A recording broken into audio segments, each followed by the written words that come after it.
Russian Foreign Minister Sergey Lavrov stated on Monday that Russia will not make territorial concessions to Ukraine.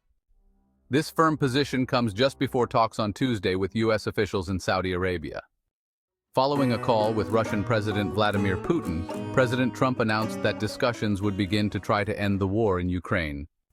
Lavrov is set to meet with U.S. officials, including Secretary of State Marco Rubio, along with Yuri Ushakov, another Kremlin advisor, in Saudi Arabia on Tuesday.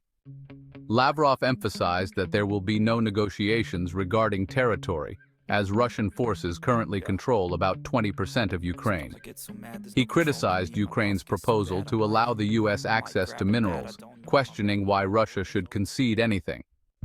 Reportedly, Putin is open to negotiations with Trump, but he is unwilling to make significant territorial sacrifices and expects Ukraine to drop its NATO aspirations. A Kremlin source indicated that Putin is serious about a deal, but only under certain conditions.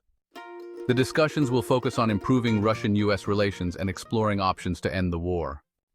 The Biden administration, along with most EU leaders and Ukraine, views Russia's actions as an attempt to regain power through land acquisition. Ukraine and some EU leaders are concerned that if Putin succeeds, he may target NATO next. Russia rejects this perspective and denies having any such intentions. Putin insists that his military operation aims to safeguard Russian speakers in Ukraine and respond to the risks posed by possible Ukrainian NATO membership.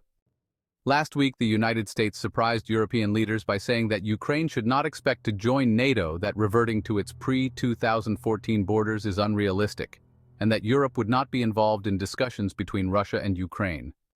Lavrov questioned Europe's role in the negotiations, stating that if Europe has plans to prolong the conflict, they should not be invited to participate.